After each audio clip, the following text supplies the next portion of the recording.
ಎಲ್ಲಾ ಗೃಹಲಕ್ಷ್ಮಿಯರಿಗೂ 12,000 ರೂಪಾಯಿ ಬಾಕಿ ಹಣ ಜಮೆ ಬಗ್ಗೆ ಒಂದು ಇಂಪಾರ್ಟೆಂಟ್ ಅಪ್ಡೇಟ್ ಬಂದಿದೆ. ನೀವು ಕೂಡ ಗೃಹಲಕ್ಷ್ಮಿ ಫಲಾನುಭವಿಗಳಾಗಿದ್ರೆ ಈ ವಿಡಿಯೋ ಪೂರ್ತಿಯಾಗಿ ಕೊನೆ ತನಕ ನೋಡ್ತಾ ಇರಿ. ಯಾಕಂದ್ರೆ ನಿಮಗೆ ಒಂದು ಸಿಹಿ ಸುದ್ದಿ, ಒಂದು ಹೊಸ ನಿಯಮ ಕೂಡ ಪ್ರಾರಂಭವಾಗ್ತಾ ಇದೆ. ಇನ್ಮುಂದೆ ಇವರಿಗೆ ಹಣ ಬರಲ್ಲ ಅಂತಾನೂ ಕೂಡ ಹೇಳಲಾಗ್ತಾ ಇದೆ ವೀಕ್ಷಕರೇ. ಇನ್ಮುಂದೆ 5 ಅಲ್ಲ 10 ಗ್ಯಾರಂಟಿ, ದೊಡ್ಡ ಬ್ರೇಕಿಂಗ್ ನ್ಯೂಸ್. ಹೌದು, ಇನ್ಮುಂದೆ 10 ಗ್ಯಾರಂಟಿ ಅಂತ ಹೇಳಲಾಗ್ತಾ ಇದೆ. ಹಾಗಾದ್ರೆ 5 ಗ್ಯಾರಂಟಿ ನಿಮಗೆಲ್ಲ ಗೊತ್ತೇ ಇದೆ.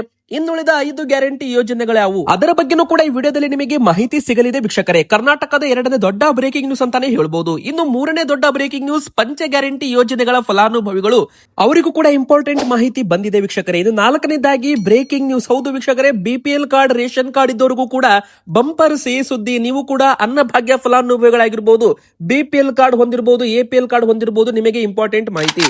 ಇನ್ನು ಬಂಗಾರ ಮತ್ತು ಬೆಳ್ಳಿ ಈಗ ಖರೀದಿ ಮಾಡಲು ಸರಿ ಸಮಯ ಇದೆಯಾ? ಎದಕ್ಕಂದ್ರೆ ಬಂಗಾರ ಮತ್ತು ಬೆಳ್ಳಿ ದರದಲ್ಲಿ ಭಾರಿ ಒಂದು ಝಟಕ ಅಂತಾನೆ ಹೇಳ್ಬಹುದು. ಎದಕ್ಕಂದ್ರೆ ಬಂಗಾರ ಬೆಳ್ಳಿಯಲ್ಲಿ ಭಾರಿ ಒಂದು ದಾಖಲೆ ಬಂದಿದೆ ವೀಕ್ಷಕರೇ. ಅದರ ಬಗ್ಗೆನೂ ಅಪ್ಡೇಟ್ ನೋಡೋಣ. ಮತ್ತೆ ಕರ್ನಾಟಕದ ಈ ಒಂದು 8 ಜಿಲ್ಲೆಗಳಲ್ಲಿ ಮಳೆ ಆಗೋ ಸಾಧ್ಯತೆ ಕಂಡು ಬಂದಿದೆ. ಹೌದು ವೀಕ್ಷಕರೇ, ಮತ್ತೆ ಬಂಗಾಳ ಕೊಲ್ಲಿಯಲ್ಲಿ ವಾಯುಭಾರ ಕುಸಿತ ಪರಿಣಾಮ ಕರ್ನಾಟಕದ ಹವಾಮಾನ ಚೇಂಜ್ ಆಗಿದೆ. ಮತ್ತೆ ಮಳೆ ಬೀಳೋ ಸಾಧ್ಯತೆ ಕಂಡು ಬರ್ತಾ ಇದೆ. ಇನ್ನು 3 ತಿಂಗಳು ಮತ್ತೆ ರಣ ಬಿಸಿಲು ಕೂಡ ಬೀಳಲಿದೆ ಅಂತೆ. ಯಾವೆಲ್ಲ ಜಿಲ್ಲೆಗಳಲ್ಲಿ ಹೆಚ್ಚು ಬಿಸಿಲು ಬೀಳುತ್ತೆ ನೋಡೋಣ ಬನ್ನಿ. ಮೊದಲಿಗೆ ಗೃಹಲಕ್ಷ್ಮಿ ಫಲಾನುಭವಿಗಳಿಗೆ ಭರ್ಜರಿ ಸಿಹಿ ಸುದ್ದಿ ಬಂದಿರೋದ್ರಿಂದ ಈ ವಿಡಿಯೋಗೆ ಬೇಗನೆ ಗೃಹಲಕ್ಷ್ಮಿಯವರು ಲೈಕ್ ಮಾಡಿ. ಹಾಗೆ ಕಮೆಂಟ್ ಬಾಕ್ಸ್ ಅಲ್ಲಿ ಪ್ರತಿಯೊಬ್ಬರು ಕೂಡ ನಿಮಗೆ ಹಣ ಬಂತ, ಹಾಗಾದ್ರೆ 26ನೇ ಕಂತು ಹಣ ಜಮೆ ಆಯ್ತಾ, ಎಸ್ ಆರ್ ನೋ ಅಂತ ಬೇಗನೆ ನಮಗೆ ಕಮೆಂಟ್ ಬಾಕ್ಸ್ ಅಲ್ಲಿ ಬೇಗನೆ ಕಮೆಂಟ್ ಮಾಡಿ ವೀಕ್ಷಕರೇ. ಹಾಗೆ ನಿಮ್ಮ ಊರಿನ ಹೆಸರನ್ನು ಕೂಡ ಕಮೆಂಟ್ ಮಾಡಿ, ಅದಕ್ಕೆ ನಾವು ನಿಮಗೆ ಉತ್ತರ ಕೂಡ ಕೊಡ್ತೇವೆ. ಕಮೆಂಟ್ ಮೂಲಕ ರಿಪ್ಲೈ ಕೂಡ ಮಾಡಲಿದ್ದೇವೆ ವೀಕ್ಷಕರೇ. ಮೊದಲಿಗೆ ಎಲ್ಲಾ ಗೃಹಲಕ್ಷ್ಮಿಯರಿಗೂ ಕೂಡ ಇಲ್ಲಿವರೆಗೂ 52,000 ರೂಪಾಯಿವರೆಗೂ ಹಣವನ್ನ ಹಾಕಿದ್ದೇವೆ ಅಂತ ಸಚಿವೆ ಲಕ್ಷ್ಮಿ ಹೆಬ್ಬಾಳ್ಕರ್ ಮೇಡಮ್ ಅವರು ಘೋಷಣೆ ಮಾಡಿರುವಂತದ್ದು. ಹೌದು ವೀಕ್ಷಕರೇ, ಇಲ್ಲಿವರೆಗೂ 26 ಕಂತು ಹಣವನ್ನ ಜಮೆ ಮಾಡಿದ್ದೇವೆ ಅಂತ ಘೋಷಣೆ ಮಾಡಿದ್ದಾರೆ. 26 ಕಂತಲ್ಲ, 30 ಕಂತು ಮಾಡಬೇಕು ಅಂತ ಬಿಜೆಪಿ ಶಾಸಕರು ಮಹೇಶ್ ತೆಂಗಿನಕಾಯಿ ಅವರು ಒಂದು ಹೇಳಿಕೆಯನ್ನ ಕೊಟ್ಟಿರುವಂತದ್ದು. ಹಾಗಾದ್ರೆ ಇಲ್ಲಿವರೆಗೂ ಎಷ್ಟು ಕಂತು ಬರಬೇಕಿತ್ತು ವೀಕ್ಷಕರೇ? ಜನವರಿ ತಿಂಗಳಿಗೆ ಕಂಪ್ಲೀಟ್ ಮಾಡಿದ್ರೆ ಗೃಹಲಕ್ಷ್ಮಿ ಯೋಜನೆಗೆ 30 ತಿಂಗಳು ಕಂಪ್ಲೀಟ್ ಆಗುತ್ತೆ, 2 ವರ್ಷ 6 ತಿಂಗಳು ಕಂಪ್ಲೀಟ್ ಆಗುತ್ತೆ ಅಂತ ಹೇಳಲಾಗಿದೆ. ಹಾಗಾದ್ರೆ ಈಗಾಗಲೇ 24 ಕಂತು ಸೆಪ್ಟೆಂಬರ್ ವರೆಗೂ ಹಾಕಲಾಗಿತ್ತು. ನಂತರ ಫೆಬ್ರವರಿ ಮತ್ತು ಮಾರ್ಚ್ ತಿಂಗಳದ್ದು ಹಾಕಿದ್ರಲ್ಲ, ಅದನ್ನು ಕೂಡ ಈಗ ಬಿಡುಗಡೆ ಮಾಡಿದ್ದಾರೆ.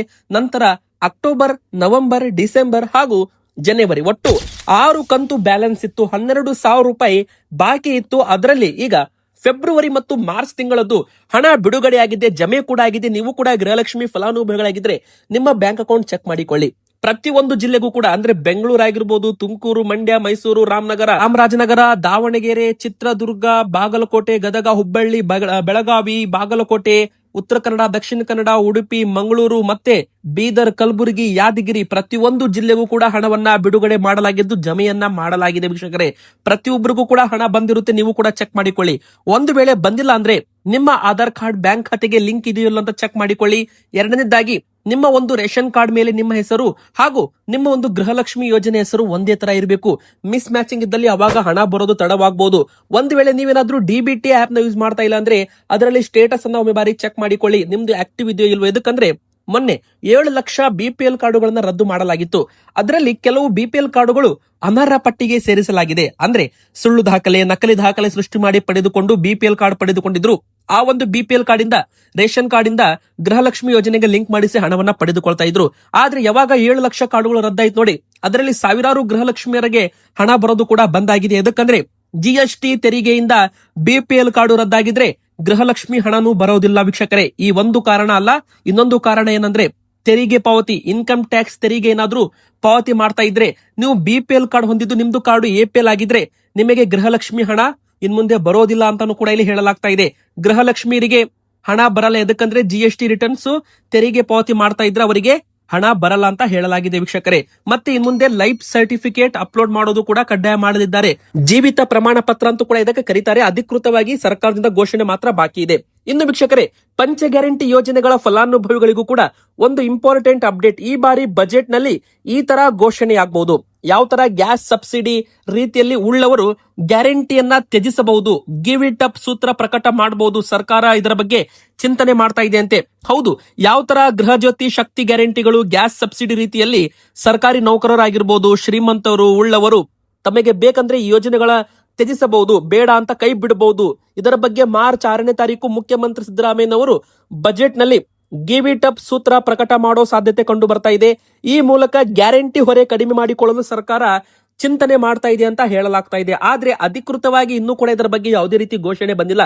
ಈ ಸುದ್ದಿ ಡೈಲಿ ಎಂಟಲ್ಲಿ ವೈರಲ್ ಆಗ್ತಾ ಇದೆ ವೀಕ್ಷಕರೇ. ಆರ್ಥಿಕವಾಗಿ ಸದೃಢರಾಗಿದ್ದವರು, ಶ್ರೀಮಂತರು, ಫಲಾನುಭವಿಗಳು ಉಚಿತ ಗ್ಯಾರಂಟಿಗಳನ್ನ ಸ್ವಯಂ ಪ್ರೇರಿತವಾಗಿ ಬಿಟ್ಟು ಕೊಡುವಂತೆ ರಾಜ್ಯ ಬಜೆಟ್ ನಲ್ಲಿ ಸೂತ್ರ ಪ್ರಕಟ ಮಾಡಬಹುದು ಅಂತ ಹೇಳಲಾಗ್ತಾ ಇದೆ. ಒಂದು ಕಡೆಗೆ ಪಂಚ ಗ್ಯಾರಂಟಿ ಅಲ್ಲ 10 ಗ್ಯಾರಂಟಿ ಅಂತ ಡಿಸಿಎಂ ಡಿಕೆ ಶಿವಕುಮಾರ್ ಅವರು ಕೂಡ ಘೋಷಣೆಯಲ್ಲಿ ಮಾಡಿರುವಂತದ್ದು ವೀಕ್ಷಕರೇ. ಹಾಗಾದ್ರೆ ಆ ಒಂದು 10 ಗ್ಯಾರಂಟಿಗಳಲ್ಲಿ 5 ಗ್ಯಾರಂಟಿ ನಮಗೆಲ್ಲ ಗೊತ್ತೇ ಇದೆ. ಇನ್ನುಳಿದ 5 ಗ್ಯಾರಂಟಿ ಯಾವುದು ಅಂತ ನೀವು ಕೇಳೋದಾದ್ರೆ ವೀಕ್ಷಕರೇ, 6ನೇ ಗ್ಯಾರಂಟಿ ಬಂದು ಭೂಮಿ ಗ್ಯಾರಂಟಿ ಯೋಜನೆ ಅಂತಾನು ಕೂಡ ಈಗಾಗಲೇ ಡಿಸಿಎಂ ಡಿಕೆ ಶಿವಕುಮಾರ್ ಅವರು ತಮ್ಮ 1,000 ದಿನದ ಒಂದು ಪ್ರಣಾಳಿಕೆಯಲ್ಲಿ ಘೋಷಣೆಯನ್ನ ಮಾಡಿದ್ರು. ಅದೇ ತರ 7ನೇ ಗ್ಯಾರಂಟಿ ಕೂಡ ಅಂದೇ ಒಂದು ಘೋಷಣೆ ಮಾಡಿದ್ರು. ಕುಡಿಯುವ ನೀರಿನ ಯೋಜನೆ ಬಗ್ಗೆ ರೈತರಿಗೆ ಆಗಿರ್ಬೋದು, ಜನರಿಗೆ ಆಗಿರ್ಬೋದು, ನೀರಿನ ಯೋಜನೆಗಳ ಬಗ್ಗೆ 7ನೇ ಗ್ಯಾರಂಟಿ, ಜನರಿಗೆ ಕುಡಿಯುವ ನೀರಿನ ಯೋಜನೆ 7ನೇ ಗ್ಯಾರಂಟಿ ಅಂತ ಘೋಷಣೆ ಕೂಡ ಮಾಡಲಾಗಿತ್ತು ವೀಕ್ಷಕರೇ. ಅದೇ ತರ 8ನೇ ಗ್ಯಾರಂಟಿಯಾಗಿ ಮನೆ ಇಲ್ಲದವರಿಗೆ, ಹೌದು ಮನೆ ಇಲ್ಲದವರಿಗೆ ಮನೆ ವಿತರಣೆ ಮಾಡುವುದು, ಇದು ಕೂಡ ಒಂದು ಗ್ಯಾರಂಟಿ ಅಂತ ಹೇಳಲಾಗಿದೆ. ಇದಕ್ಕೆ 8ನೇ ಗ್ಯಾರಂಟಿ ಅಂತ ಹೇಳಲಾಗ್ತಾ ಇದೆ. ಇನ್ನು 9ನೇ ಗ್ಯಾರಂಟಿ ಈ ಖಾತಾ ವಿತರಣೆ.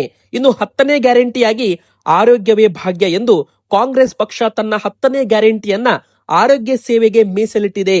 ಅಂದರೆ ಜನರಿಗೆ ಆರೋಗ್ಯ ನೀಡುವ ಸಂಕಲ್ಪದಲ್ಲಿ ಹೊಸ ಗ್ಯಾರಂಟಿ ಘೋಷಣೆ ಮಾಡಿದೆ ಅಂತ ಹೇಳಲಾಗಿದೆ ವೀಕ್ಷಕರೇ. ಹಾಗಾದ್ರೆ 10ನೇ ಗ್ಯಾರಂಟಿ ಬಂದು ಆರೋಗ್ಯ ಭಾಗ್ಯ ಅಂತಾನು ಕೂಡ ಇಲ್ಲಿ ಹೇಳಲಾಗ್ತಾ ಇದೆ. ಬನ್ನಿ ಈಗ ಮತ್ತೊಂದು ದೊಡ್ಡ ಬ್ರೇಕಿಂಗ್ ನ್ಯೂಸ್. ನಿಮ್ಮ ಹತ್ತಿರನೂ ಕೂಡ ರೇಷನ್ ಕಾರ್ಡ್ ಇದ್ರೆ, BPL ಕಾರ್ಡ್ ಇದ್ರೆ ನಿಮಗೆ ಸಿಹಿ ಸುದ್ದಿ. ಎದಕ್ಕಂದ್ರೆ ಇನ್ಮುಂದೆ ನೀವು ಅಕ್ಕಿ ಮಾತ್ರ ಅಲ್ಲ, ಅಡುಗೆ ಎಣ್ಣೆ, ಉಪ್ಪು, ಸಕ್ಕರೆ, ತೊಗರಿ ಬೇಳೆ ಕೂಡ ನಿಮಗೆ ನ್ಯಾಯಬೆಲೆ ಅಂಗಡಿಯಲ್ಲಿ ಸಿಗಲಿದೆ. ಇಂದಿರಾ ಕಿಟ್ ವಿತರಣೆ ಆಗಲಿದೆ ವೀಕ್ಷಕರೇ. ಹೌದು, ಇದೇ ಒಂದು ಮಾರ್ಚ್ ತಿಂಗಳಲ್ಲಿ ನಿಮಗೆ ಇಂದಿರಾ ಕಿಟ್ ಅನ್ನ ವಿತರಣೆ ಮಾಡಲಾಗುತ್ತೆ ಅಂತ ಸಚಿವರು KH ಮುನಿಯಪ್ಪ ಅವರು ಒಂದು ಹೇಳಿಕೆಯನ್ನ ಕೊಟ್ಟಿದ್ದಾರೆ. ಆಹಾರ ಕಿಟ್ ಅನ್ನ ವಿತರಣೆ ಮಾಡಲಾಗುತ್ತೆ. ಅಕ್ಕಿ ಕೂಡ ಕೇಂದ್ರ ಸರ್ಕಾರದಿಂದ ವಿತರಣೆ ಆಗುತ್ತೆ. ರಾಜ್ಯ ಸರ್ಕಾರದ ಅಕ್ಕಿ ಬದಲಾಗಿ ಅನ್ನಭಾಗ್ಯ ಯೋಜನೆಯಲ್ಲಿ ಮೇಜರ್ ಬದಲಾವಣೆ ಅಂತಾನೆ ಹೇಳ್ಬಹುದು. ಅನ್ನಭಾಗ್ಯ ಅಲ್ಲ, ಪೌಷ್ಟಿಕ ಅನ್ನಭಾಗ್ಯ ಯೋಜನೆ ಅಂತಾನು ಕೂಡ ಹೇಳಲಾಗ್ತಾ ಇದೆ ವೀಕ್ಷಕರೇ. ಹಾಗಾದ್ರೆ ಅಕ್ಕಿ ಜೊತೆಗೆ ನಿಮಗೆ ಅಡುಗೆ ಎಣ್ಣೆ, ಉಪ್ಪು, ಸಕ್ಕರೆ, ತೊಗರಿ ಬೇಳೆ ಹಾಗೂ ಹೆಸರು ಕಾಳಿನ ಬದಲಾಗಿ ಹೆಚ್ಚುವರಿ ತೊಗರಿ ಬೇಳೆಯನ್ನ ಇದೇ ಒಂದು ಮಾರ್ಚ್ ತಿಂಗಳಿಂದ ವಿತರಣೆ ಮಾಡಲಾಗುತ್ತೆ. ಒಂದು ಕುಟುಂಬಕ್ಕೆ 1 ಇಂದಿರಾ ಕಿಟ್ ಅಂತಾನು ಕೂಡ ಘೋಷಣೆ ಮಾಡಲಾಗಿತ್ತು. ನಿಮ್ಮ ಕುಟುಂಬದಲ್ಲಿ 1 ಜನ ಅಥವಾ 2 ಜನ ಇದ್ರೆ ಅಂತ ಕುಟುಂಬಕ್ಕೆ 2.5 kg ಇಂದಿರಾ ಕಿಟ್ ಅನ್ನ ವಿತರಣೆ ಮಾಡಲಾಗ್ತಾ ಇದೆ. 3 ರಿಂದ 4 ಜನರಿದ್ದರೆ ಅಂತ ಕುಟುಂಬಕ್ಕೆ 5 kg ಇಂದಿರಾ ಕಿಟ್ ಅನ್ನ ವಿತರಣೆ ಮಾಡಲಾಗುತ್ತೆ. ಅದೇ ತರ ನಿಮ್ಮ ಕುಟುಂಬದಲ್ಲಿ 5ಕ್ಕಿಂತ ಹೆಚ್ಚು ಜನರಿದ್ದರೆ, 10 ಜನ ಇರಲಿ, 15 ಜನ ಇರಲಿ, ಮ್ಯಾಕ್ಸಿಮಮ್ 7.5 kg ಒಂದು ಕಿಟ್ ಅನ್ನ ವಿತರಣೆ ಮಾಡಲಾಗುತ್ತೆ ವೀಕ್ಷಕರೇ. ಇದು ಕೂಡ ನಿಮಗೆ ಮಾರ್ಚ್ ತಿಂಗಳಿನಿಂದ ಕೈಗೆ ಸಿಗಲಿದೆ ಅಂತಾನೆ ಹೇಳ್ಬಹುದು. ಇನ್ನು 2ನೇದಾಗಿ ಅನ್ನ ಸುವಿಧಾ ಯೋಜನೆ ಮೂಲಕ ವಯಸ್ಸಾದವರು, ಹಿರಿಯ ನಾಗರಿಕರು, 75 ವರ್ಷ ಮೇಲ್ಪಟ್ಟವರು ತಮ್ಮ ಮನೆ ಬಾಗಿಲಿಗೆ ಇಂದಿರಾ ಕಿಟ್ ಆಗಿರ್ಬೋದು, ಅಕ್ಕಿಯನ್ನ ಮನೆ ಬಾಗಿಲಿಗೆ ಪಡ್ಕೋಬಹುದು. ಇದಕ್ಕೆ ಅನ್ನ ಸುವಿಧಾ ಯೋಜನಾ ಅಂತ ಹೆಸರಿಡಲಾಗಿದೆ. ನ್ಯಾಯಬೆಲೆ ಅಂಗಡಿಯಲ್ಲಿ ಒಮ್ಮೆ ಬಾರಿ ಹೋಗಿ ಇದಕ್ಕೆ ನೀವು ರಿಜಿಸ್ಟರ್ ಅನ್ನ ಮಾಡಿಸಬಹುದು. ಅನ್ನ ಸುವಿಧಾ ಯೋಜನೆ ಅಂತ ಇದರ ಹೆಸರಾಗಿದೆ. 75 ವರ್ಷ ಮೇಲ್ಪಟ್ಟವರಿಗೆ ಇದು ಮಾತ್ರ ಅನ್ವಯವಾಗಲಿದೆ. ಇನ್ನು 3ನೇದಾಗಿ ಮಕ್ಕಳು ಬೇರೆ ಕಡೆಗೆ ಕೆಲಸ ಮಾಡಿಕೊಂಡಿದ್ರೆ ತಂದೆ ತಾಯಿಗೆ ಇಲ್ಲಿ BPL ಕಾರ್ಡ್ ಕೊಡಬಹುದಂತೆ. ಮತ್ತು ಅವರ BPL ಕಾರ್ಡ್ ಏನಾದ್ರೂ APL ಕಾರ್ಡ್ ಆಗಿದ್ರು ಕೂಡ ಅವರಿಗೆ ವಾಪಸ್ ಮತ್ತೆ BPL ಕಾರ್ಡ್ ಕೊಡಬಹುದು. ಇದರ ಬಗ್ಗೆ ಪರಿಶೀಲನೆ ಮಾಡ್ತಾ ಇದ್ದೀವಿ ಅಂತ ಸಚಿವರು ಒಂದು ಗುಡ್ ನ್ಯೂಸ್ ಕೊಟ್ಟಿದ್ದಾರೆ. ಮತ್ತೆ BPL ಕಾರ್ಡ್ಗೆ ಇದ್ದ 1,20,000 ರೂಪಾಯಿ ಆದಾಯ ಲಿಮಿಟ್ ಜಾಸ್ತಿ ಆಗಲಿದೆ ಅಂತೆ. ಮುಂದಿನ ಬರೋ ದಿನಗಳಲ್ಲಿ ಪರಿಶೀಲನೆ ಮಾಡಿ ನಿರ್ಧಾರ ತಗೋತೀವಿ ಅಂತ ಘೋಷಣೆ ಮಾಡಿದ್ದಾರೆ. ಹಾಗಾಗಿ ಏನಾದ್ರೂ ಇದು ಇನ್ಕಮ್ ಲಿಮಿಟ್ ಜಾಸ್ತಿ ಆದ್ರೆ ಲಕ್ಷಾಂತರ ಕಾರ್ಡು BPL ಇದ್ದು APL ಆಗ್ತಾ ಇದ್ದು ಉಳಿಯುತ್ತೆ ಅಂತ ಹೇಳ್ಬಹುದು. ಹೀಗಾಗಿ ಇದು ಕಾರ್ಡ್ದಾರರಿಗೆ ಒಂದು ಸಿಹಿ ಸುದ್ದಿನೇ ಆಗಿರ್ದೆ. ಬನ್ನಿ ಈಗ ಮತ್ತೊಂದು ದೊಡ್ಡ ಬ್ರೇಕಿಂಗ್ ನ್ಯೂಸ್ ಏನಂತ ನಾವು ನೋಡ್ತಾ ಹೋಗೋಣ. ಬಂಗಾರ ಮತ್ತು ಬೆಳ್ಳಿ ಖರೀದಿ ಮಾಡೋರಿಗೆ ಮತ್ತೊಮ್ಮೆ ಶಾಕ್ ಕೊಟ್ಟಿದೆ ಬಂಗಾರ ಅಂತಾನೆ ಹೇಳ್ಬಹುದು. ಎದಕ್ಕಂದ್ರೆ ದಿಢೀರನೆ ಇಳಿಕೆ ಆಗ್ತಾ ಇದ್ದ ಬಂಗಾರ ಮತ್ತಷ್ಟು ಇಳಿಕೆ ಆಗುತ್ತೆ ಅಂತ ಕಾದು ಕುಳಿತರೆ ಮತ್ತೆ ದಾಖಲೆ ಮುರಿದು ಮುಂದೆ ನುಗ್ಗಲು ಪ್ರಾರಂಭ ಮಾಡಿದೆ.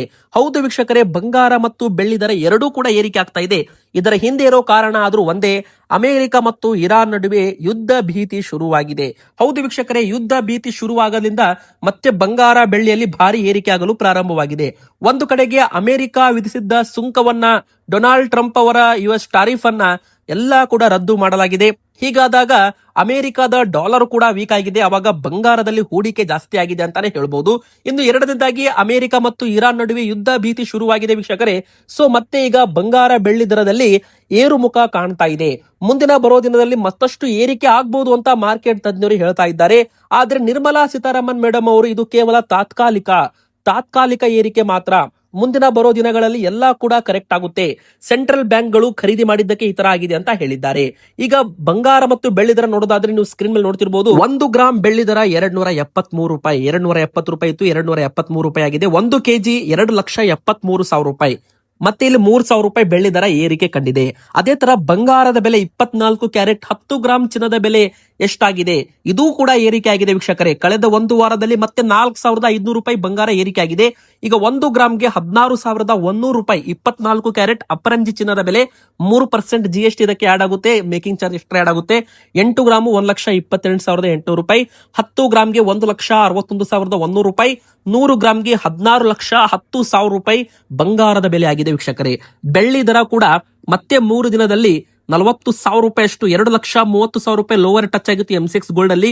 ಈಗ ಮತ್ತೆ 2,70,000 ರೂಪಾಯಿ ಟ್ರೇಡ್ ಆಗ್ತಾ ಇದೆ. ನಿಮ್ಮ ಪ್ರಕಾರ 10 ಗ್ರಾಮ್ ಚಿನ್ನದ ಬೆಲೆ ಎಷ್ಟಾಗಬೇಕು, 1 ಕೆಜಿ ಬೆಳ್ಳಿ ದರ ಎಷ್ಟಾಗಬೇಕು ಅಂತ ಕಮೆಂಟ್ ಮಾಡಿ. ನಮಗೆ ಕೇಳೋದಾದ್ರೆ 1 ಕೆಜಿ ಬೆಳ್ಳಿ ದರ 2 ಲಕ್ಷ ರೂಪಾಯಿ ಒಳಗಾಗಬೇಕು. 10 ಗ್ರಾಮ್ ಚಿನ್ನದ ಬೆಲೆ ಅಬ್ಬಬ್ಬ ಅಂದ್ರೂ 1 ಲಕ್ಷ ರೂಪಾಯಿ ಒಳಗಿದ್ರೆ ಒಳ್ಳೇದು ಅಂತ ಹೇಳ್ತಾರೆ. ಬನ್ನಿ ಈಗ ಮತ್ತೊಂದು ದೊಡ್ಡ ಬ್ರೇಕಿಂಗ್ ನ್ಯೂಸ್ ಏನಂತ ನೋಡೋಣ ವೀಕ್ಷಕರೇ. ಕರ್ನಾಟಕದ ಹವಾಮಾನ ಬದಲಾವಣೆ, ಬಂಗಾಳ ಕೊಲ್ಲಿಯಲ್ಲಿ ವಾಯುಭಾರ ಕುಸಿತ ಪರಿಣಾಮ, ಮತ್ತೆ 3 ಜಿಲ್ಲೆಗಳಲ್ಲಿ ಮಳೆ, ಗುಡುಗು ಸಹಿತ ಮಳೆ ಮುನ್ಸೂಚನೆ ಕೊಡಲಾಗಿದೆ.